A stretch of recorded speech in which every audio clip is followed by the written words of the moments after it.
Në ditën e përvjetorit të antarësimit të vendit në NATO, ministri i jashtëm Tim Çomucunski tha se përgjigjja e shpejtë e vendeve anëtare dhe partnerëve të NATO-s për të ndihmuar të lënduarit në zjarrin në Koçan dëshmoi fuqinë e solidaritetit që sipas tij është karakteristika kryesore e aleancës.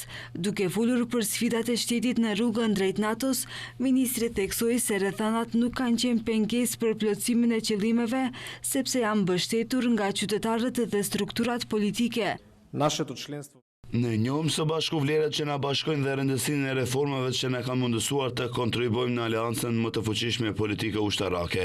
Antarësimi ynë në NATO ka sjell optimizëm dhe ka implikime pozitive për rajonin. Në bashkëpunim me fqinjët tanë, bashkërisht kemi kontribuar në krijimin e një dinamike të re politike të bazuar në ndërveprimin e fqinjësisë së mirë, e cila synon ta shndrojmë rajonin në një sinonim të stabilitetit, zhvillimit dhe prosperitetit ekonomik. Ai më tej tha se qeveria është e përkushtuar për zbardhje të plotë të rastit me zjarrin në Koçan. Како влада определени сме одлучно да се бориме.